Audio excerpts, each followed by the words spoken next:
Hello and welcome back to Anfield Index. All the latest Liverpool news, everything up to date. In an international break, it's quite hard. It's quite hard to find relative up-to-date Liverpool news that isn't Martin Skrtel clattering into Diogo Costa in a charity match. But we're still here today. We're still doing Daily Red. We're still doing the Daily Red podcast for you to get all the latest news, because there is still a few developments that have gone on over the past 48 hours or so, 24 hours. Players in international duty coming back, getting injured. We've been linked to a couple of players, as is always the way when you go away for international duty. And there's been developments from not Liverpool per se, but a Liverpool legend who has refused a particular job. We're also going to be looking at everything that's gone on this day across Liverpool's history, just for a bit of fun, really. And we're also going to be looking at the Substack. The Substack, of course, is where you get all the relative news pieces, really topics that are just really interesting to me as someone who likes doing top 10s. If you go to itwasalwaysliverpool.com, you'll find the Substack there. It's got amazing articles, including, I suppose we'll start off with this one. We'll get just as an example, this is an amazing piece that's been written by Eddie Gibbs. Eddie's like the overlord of Anfield Index for us. Blood and Thunder, the strikers who carried Liverpool, from Roger Hunt to Luis Suarez, Rush to Owen, Fowler to Firmino, the strikers who shaped Liverpool's soul. A lot of different things going on there. How you doing? I'm all right. I'm a bit bored. There's no Premier League football. I mean, the Women's Super League's on today, and I'm sure there's international fixtures today, but I'm not too sure about that. Always find it funny when our players go away and play well, yet been so poor for us. Is it pressure or surroundings? I don't know. Look, Gakpo, I think at the minute has been the prime example of someone who has been away on international duty. I think he scored 2 goals, was it, the other day? We were on the Red Room as I was slating him and he started scoring goals. And Gakpo is one of those players that seems to go away and do really well. Konate has been doing that a bit recently. Salah, of course, is just, he goes away with Egypt and he's revered over there for his levels. Really, it's a really interesting question, actually, because I think for Liverpool at the moment, maybe it is pressure, maybe it's stress, maybe it's everything that's gone on, the Jota stuff, maybe it's just tactically we've been found out. I'm not sure, but yeah, I do get that. When you sort of go away with international squads, international duty, maybe it's a bit of a freedom that you maybe don't get in a sort of rigid system like we see with Slot. Maybe it's a certain way of playing that different managers can get out of players. Maybe under Slot, they can be a little bit creatively stifled. I think Gakpo definitely is a player who feels that way.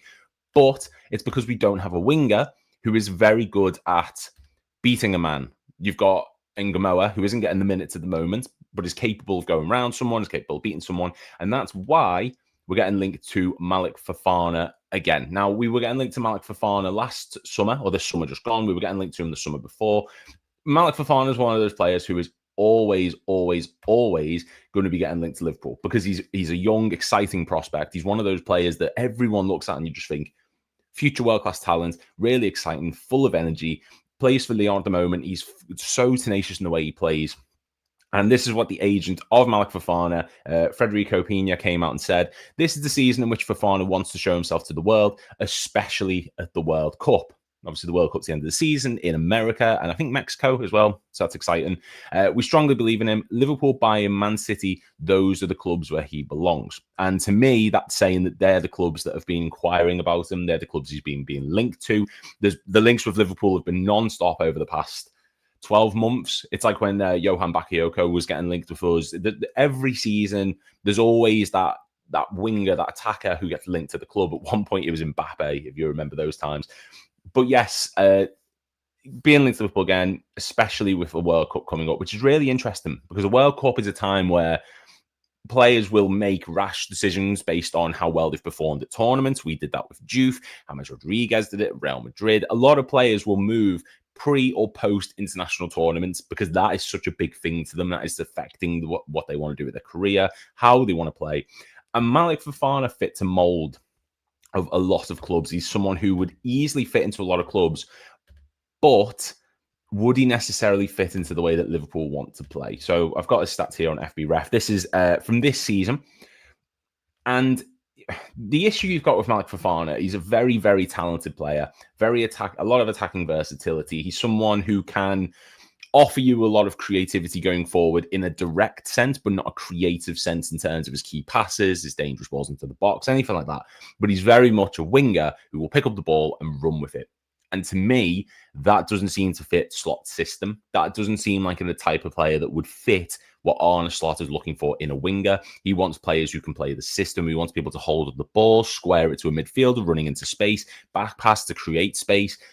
Having someone like a Malik Fofana, who, while I think he's a talented player, absolutely, it's things like this, his progressive passes in the bottom 7% of all wingers in Ligue 1. Like, he's one of the most direct, progressive ball-playing wingers in terms of his ability on the ball, but it's releasing it, it's distributing it. That doesn't work for him. He's not that style of player. So why would Arne Slot be interested in bringing in someone like that? Well, resale value is a big thing for him. He was only valued at €8 million not too long ago. I know that's going to have quadrupled by now, maybe more. But does he seem like he'd be someone who fits the way that Slot wants? Like I said before, Gakpo is very much someone who will receive the ball, and his main aim is to hold up play. His main aim is to distribute it to midfielders like Wirtz, Szoboszlai. Malik Fofana is just plain and simple, progressive carries, pick up the ball and run with it, try and beat your man, and receive progressive passes. So he's someone who will run in behind. He is a player who will often utilize the left side half space for the ball to receive into him, look for gaps in behind, and he is normally the main attacking threat. There's a really good article I was reading before about him, actually, in the way in which he wants to play. And he typically receives the ball well while moving at pace. He's very much someone who will be running onto the end of it. And this, to me, screams Luis Diaz. He feels like a Luis Diaz player. And I think this season, we are missing that style of player, that caliber of winger who will just take someone on. When Ngamoa came on against Newcastle, the difference he made, not just scoring the goal, of course, but the difference he made in terms of actually picking up the ball and having a go at people trying to beat a man. He tried to take on two at once. He made space. He found gaps in behind. And ultimately, he got the goal. You miss those type of players when everything's so regimented. And I think we see Jack Grealish at Man City as an example of someone who has creative freedom now at Everton, but at City, it was so system-based. And I think that's what Slot's doing with the wingers. Salah excelled last season because he was told, right, you stay forward. We've got other people there who can run around. We've got other players who can defensively contribute to the squad. Your role is to stay further forward. Salah's dropping a bit deeper this season. Gakpo's dropping a bit deeper this season. They're good on the ball, but the distribution's been fairly poor. And Malik Fofana feels like someone who needs space to thrive off of. Slot necessarily, we play transitional attacking football at points, but we want to dominate possession. So that's not necessarily what we should be after. And Fofana fits more that kind of mold. He's not someone who is going to be able to hold it up and then find the correct pass to someone. He might learn into that, of course, but it's here, like I said, progressive carries in the top 7%. Aggressive passes in the bottom 7%. So, he is very much a one-dimensional type of player in that regard. But that doesn't mean he doesn't contribute. It's there, pass types. Passes attempted, not a very high amount. Dead ball passes, only 0.78 per match, which, dead balls are what they are. Free ball, switches, crosses, throw-ins taken, not very good. Goal and shot creating. He's shot creating actions is high in Ligue 1. That's because he's getting on the end of it. Tackles in the midfield fair, brilliant. He's a workhorse. He will run round. He'll put in an effort. But this is where he really thrives. This is where Malik Fofana is at his absolute best. Progressive carries into the final third, carries into the penalty area. But there you can see as well, he gets dispossessed an awful, awful lot. 0.47 per match was in the top 7%, but that's because he's willing to have a go. And I don't think Slot would appreciate that. He doesn't want his wingers to be taking risks. He doesn't like it when our players take unnecessary risks. I think that's why Florian Wirtz has maybe been getting a bit of... It's been struggling a bit because he's not able to attempt those daring, creative actions that he did at Leverkusen. He's so stick to the philosophy, play it safe, we'll break them down. No one takes risk anymore. I think that's why Trent didn't necessarily fit in. I think that's why Wirtz is struggling, Gakpo's struggling, Salah's struggling, because there's no one willing to have a go. That's why Nunez, as much as we gave him stress, when he was on, he would attempt things that no one else was doing, and it would pay off sometimes. You need those type of players. That's why Diaz was so effective for us at points last season, because he was the one winger that you could look at and think, God, he's attempting to beat people. Yeah. We must be buying a defender in January. We absolutely do. We will touch on defenders shortly because obviously Ibrahima Konate, the news that was coming out about him withdrawing from the France squad. I'll see if I can find that now, actually, because the tab closed. Obviously, he was meant to be, he suffered the knock. And it's actually 56 seconds ago, Ibrahima Konate leaving the French squad early. That was a great article by Dougie Critchley, actually. There we go. That's the one. We don't need this guy. Rio is better. I don't know if Rio's better. I think Malik Fofana is probably better, but he's the same mold as Rio. And if Rio isn't getting the minutes at the moment, I don't think Fofana is going to get him. And let's not forget as well, Gakpo has recently signed a long-term contract. So Gakpo is still... Oh, hello. Hello. Gakpo is still going to be in the squad for the next couple of years, so he's not going anywhere. If the plan is Fofana to take over the mantle of him, I can't really see it. We need to focus on defense and defensive midfielder. We're leaking in goals and conceding goals. We are, and that is a big, big issue. Especially now with the severe lack of defensive reinforcements that we possess. And this is where we're going to sort of go on to maybe the ranty side of things. This was posted by Anfield Index an hour ago. French FA have confirmed Ibrahima Konate. If I could... Bear with me 1 second. Ibrahima Konate has withdrew from the French squad due to injury. What the injury is, we don't know. I've heard different reports. I've heard it's a knee problem. I've heard hamstring issue. If anyone's got a definitive answer, let me know. But this is massive for us. Not in the sense of, look, Konate this season he's had 2 good games, Arsenal and I suppose Burnley. Other than that, he has been woeful. He's been poor in the air. He's been getting beat far too regularly. That Newcastle match was an absolutely shambolic display. He was decent at the end of the Galatasaray match when we were chasing. Not good enough. Awful against Chelsea. Like, he has been on and off. The only issue is your only backup now is Joe Gomez, who will inevitably suffer a knock. Giovanni Leone is out injured. That is what it is. He couldn't have helped that at all. Very Oxlade-Chamberlain feeling against Roma, that one. He's tore his ACL. He's out for the whole season, been confirmed. So at the moment, as things stand, our centre-back choices are Van Dijk, Gomez, Wataru Endo, Andrew Robertson. This is all feeling a bit too 2020 for me. This is all feeling too much like that season where Van Dijk went out injured, Matip got injured, Gomez got injured, Fabinho and Henderson ended up as our centre-backs until they got injured. We signed Kabak, we signed Ben Davies, Nat Phillips and Reece Williams were the only 2 viable options we had. And going into the final day of the season where we were trying to compete to get into top 4, because the season was a disaster by that point, you had Nat Phillips and Reece Williams as your starting centre-backs against Crystal Palace. Very different Crystal Palace, I know, but that was the situation we were in. And now we're in that same situation now. We're in that same ilk. Konate, out injured. Leone, out injured. And we said going into this season, we need depth at centre-back. And one thing that Slot said recently, and I think Slot handles the media brilliantly. We'll get back to Konate, but I think Slot handles the media exceptionally well at points. He's very calm, he's very composed.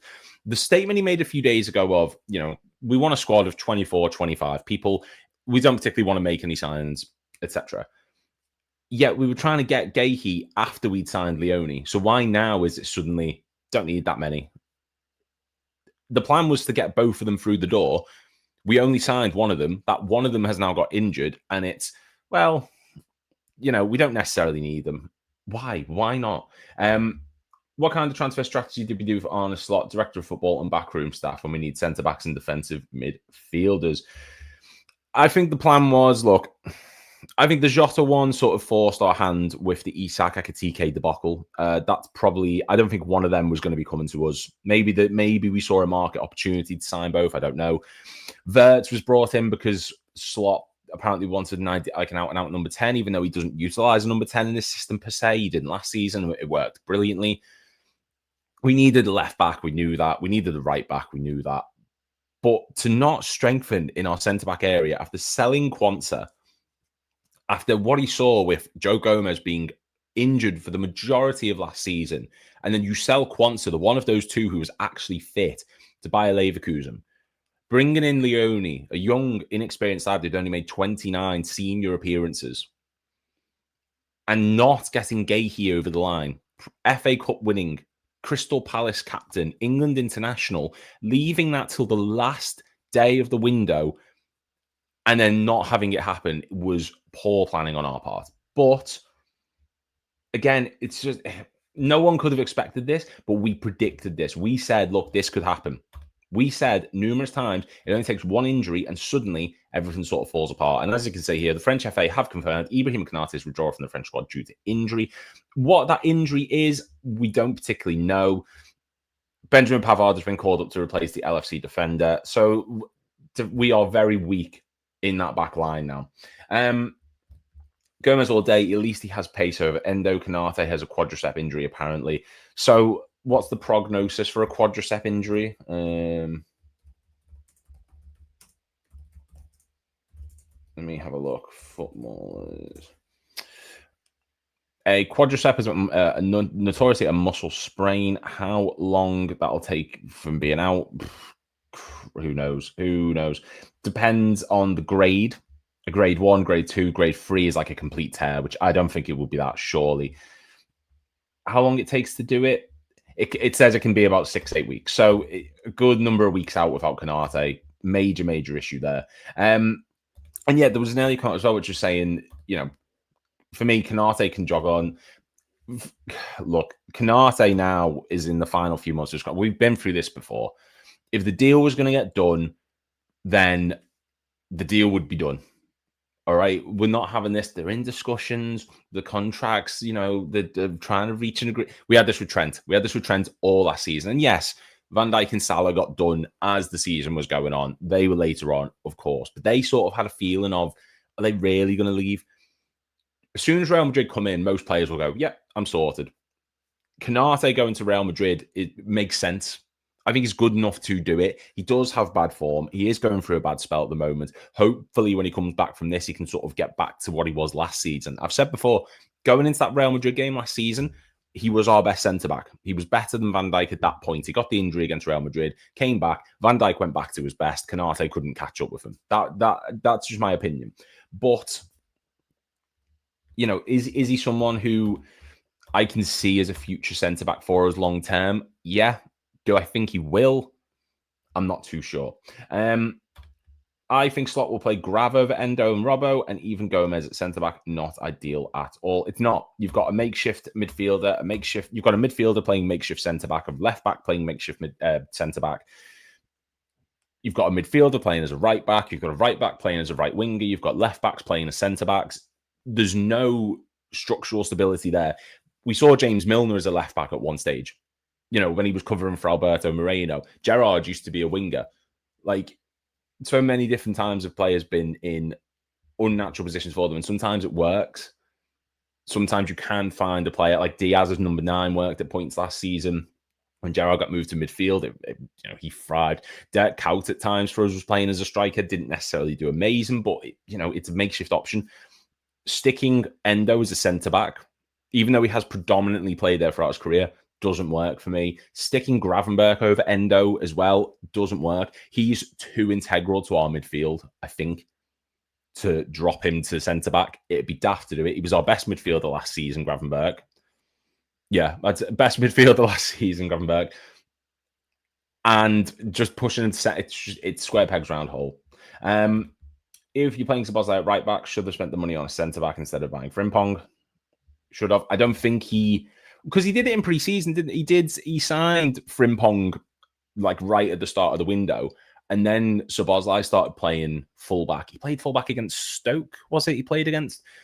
So it was something he was experimenting with. I just don't think he viewed it as a long-term solution. I think he viewed it as, look, we can. What's the word? Just there's a contingency in place. If injuries come up, if Frimpong gets injured, if Bradley gets injured, Szoboszlai is an emergency cover, which is great. It's all good. The thought of doing it full time, though, no.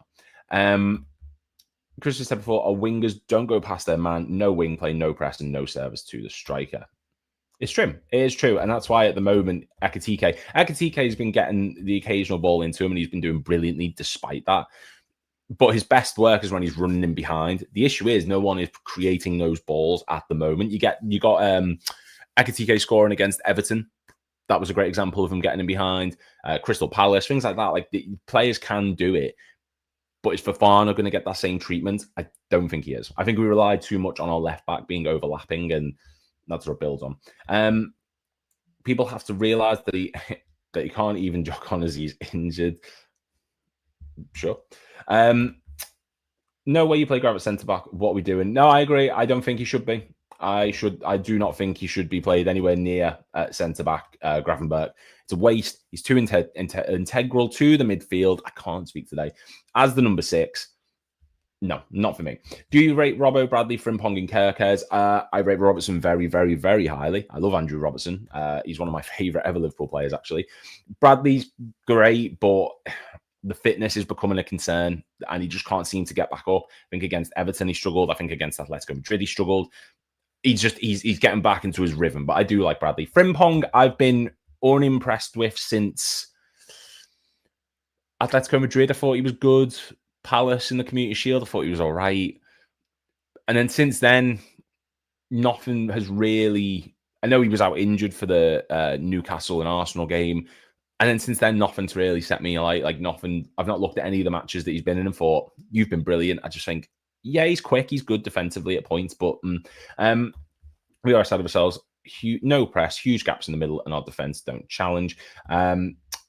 Yes, there's real lack of intensity. And that Galatasaray match was a prime example where, you know, people will say atmosphere, people will say whatever. We were just outplayed and out of our depth. And we were ran into the ground by a better team on the day. And that's what it is.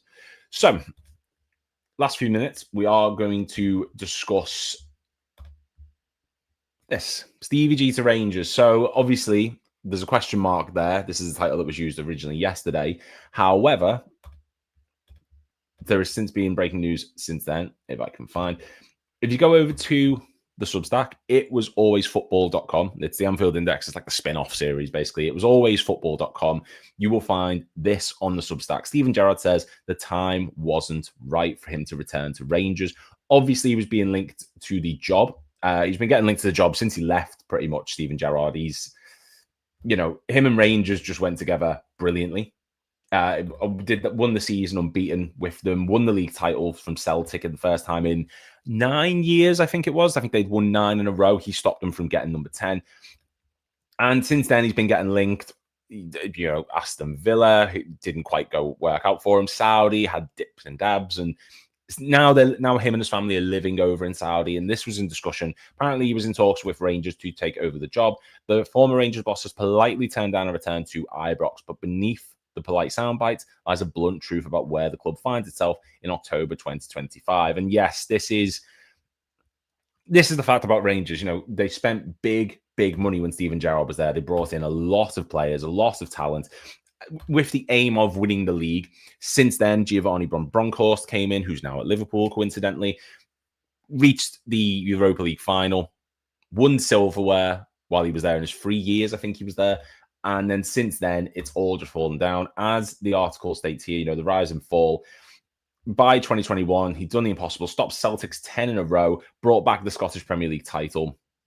Since then, Rangers have gone through 3 managers and countless mistakes. Van Bronckhorst brought silverware in a European final, but was soon discarded. Michael Beale came in with promises and ideas that never took shape. And then Russell Martin lasted only 123 days before being removed. And this is the dire straits that Rangers are in at the moment. This is the situation they find themselves, where it's been a lack of preparation. It was bring in players for now, win the title, we'll worry down the line. A lack of spending or overspending on players they don't need to. No consistent strategy in place. A backroom staff that's ever changing.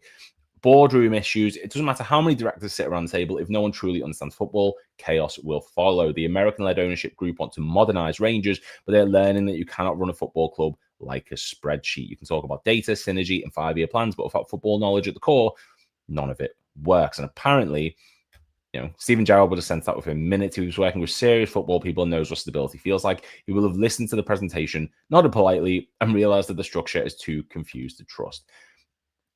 Gerrard going back to Rangers has made sense for a long time. the way it's been orchestrated, though, the way it's been ran, there's clearly a poor plan in place on Rangers' part. And Gerrard has said no. So it's a big thing. Stevie G knew it was a lost cause. Scotland don't invest in youth. These teams are far behind. Yeah, they are. And Scottish football, I enjoy watching the odd bit, but I'll be honest, I only enjoy the Rangers or Celtic matches. No one around them is close. Hearts, I know, have had a good season so far. There was a point where Aberdeen were looking like a real threat. They won the title in... God, when did they last win the title? It's been a good few years, but occasionally a team will sort of showcase talent to push higher up the league. Rangers at the moment, unfortunately, just find themselves in a situation, and Steven Gerrard is not going to be the man to take over at the club. Who do I think it will be? Really couldn't tell you. Really couldn't tell you, to be honest, for Rangers. I wouldn't be surprised if next season they're coming back in for Bronkhorst, but yeah. And then finally, where is my... There we go. Rangers were lucky to get him talking. He will get a better chance again. He will. I think Gerrard's going to probably do what Rooney did, go into like a Plymouth level club. He'll probably drop down the divisions a little bit. He'll work his way back up. He is a talented manager. What he did at Rangers, go in the season unbeaten. I think they only conceded 12 goals or 13 goals across the whole season. He's a brilliant manager, Gerrard. It's finding the right fit for him. Saudi was not the right fit. Villa was too big of a club for him, let's face it, at that point. Like, look at Frank Lampard. Derby, Chelsea, Everton, and now he's gone to Coventry, and it seems to be working for him. Some managers just need the right fit, the right club, just to get things going. Gerrard had that at Rangers. Sadly, it's not going to happen for him. And then finally, because it links to Rangers, actually, we'll be talking, or briefly mentioning on this day, because 3 years ago today, Liverpool actually went to Ibrox and played Rangers. We beat them 7-1. Mo Salah scoring the fastest Champions League hat-trick ever. He came off the bench, picked up his hat-trick. All 3 of those goals were assisted by Diogo Jota. Yes, so that was the day in 2022. Let me just see if I can... Yeah, there we go. 2022, we beat Rangers 7-1. Firmino netting either side of the break. Darwin Núñez got a goal, and Harvey Elliott scored his first Champions League goal because it had that massive VAR check. He was waiting for about 5 minutes, and then he almost burst out crying. So yeah, that was 7 years ago. That's mental. That was 7 years ago. So yeah, how it is says we need to play XTK on the left, Kiesa on the right, resting Salah. Jones is a bench squad player. Midfield, Grav, Sob, Mac. Play Isak as the number 9 on the right. Plays Isak on the number 9 on the right back. Bradley or Frimpong, Robbo on. I'm assuming the left is where that was going to be. Ekatike on the left, I don't like. I think you've brought in 2 strikers to rotate around one another. Because if you lose one of them, you're going to be then saying to the other one, right, okay, you fill in as number 9. And then by that point, Gakpo's not fit. Gakpo's not played a lot. The issue is it's not depth. It's just we've signed 2 players to be strikers. So if one of them isn't fit or one of them isn't, we've only got 1 striking option. And that's not me saying we haven't got depth. We've got 2 of the best strikers in Europe as our like rotation options. But I don't like the idea of playing Ekatike out on the left. I don't think he's got he's quick. He's very good on the ball. But I don't think he's got the creative attributes for it. I think he'd just be like a Gakpo 2.0. It's just hold of the ball, wait, square it. I don't think he can play in that sort of position. Chiesa on the right, he needs minutes. And we're signing Fofana, supposedly, who can rotate between the left-hand side and the right-hand side. He's a versatile player in that regard. What Chiesa needs to do to get into this team, I don't know. Because he's been brilliant whenever he's came on. Scored against Bournemouth. Created the space which led to Nguemo's goal against Newcastle. Chiesa has been fantastic whenever he has played, so I'm a bit disappointed that he isn't getting the minutes at all. Jones is a bench squad player. I like Jones. I think Jones has a certain skill set that makes him really effective for Liverpool. He's sort of in a similar vein to Jordan Henderson in terms of he can hold the ball well. He's great at distributing it back. He's recycling the ball. He sort of slows things down. I think there's games where we need that at points, the way we've been getting outran, like in particular Galatasaray. I know he hasn't looked great, but no one has. No one has looked brilliant in this squad. XTK's probably been the best player because he's scoring goals. But none of our midfielders have looked particularly good since Newcastle, maybe, when Gravenberch got the goal. So that's something. And then Isak on the 9, yeah. Right back, Bradley or Frimpong. At the minute, I'd be choosing Bradley, but even then, I'm not sold that he's been brilliant. And then Robertson on the left. No, I like Kerkez. I do think Robertson is here for this season alone. He will be leaving. He's a rotation option. I think he's put in better performances, but Kerkez can't just be immediately dropped. I think he's had good games, Kerkez. But like I said, no one in that back line, bar Van Dijk, has looked good. And even then, Van Dijk against Chelsea was... So, yeah. Go back to a 4-4-2. But then you've got Wirtz, and this is the thing. We've got so many square pegs and round holes where you've got loads of players who fit a particular system and we're not playing that system. Isak and Ekitike get the ball wide, old school times. It's like United winning the league all over again with that 4-4-2. But, you know, look, we've got United coming up. It's been an international break. We're being linked currently to Malik Fofana. It's been a quiet few days. I think just because things have been going poorly, the loss to Galatasaray, the loss to Palace, the loss to Chelsea, things just seem to have plateaued and dipped, and things just don't seem to have been, you know, as happy and free-flowing as they were before we went into the last international break. We were coming off the back of winning every game. Now there's been a dip. Now there's been a plateau. It just feels a bit negative at the moment, but we're still getting linked to Fofana. We're still being linked to all these other players. We're still having a season which could go on to great things after having a summer transfer window, which ranks as one of the best, if not the best. Supposedly, it just depends how the lads get on. But as I said before, make sure you go over to itwasalwaysliverpool.com. That's where all the Substacks are. Click like and subscribe. There's more streams coming. I know there's one later on today. Yeah, a lot of stuff coming up. So just make sure that you stay involved and leave your comments down below. What do you think about the Malik Fofana transfer? I don't think it would particularly work for Slot, but I can understand why we'd be interested in him, why a lot of teams would be interested in him. And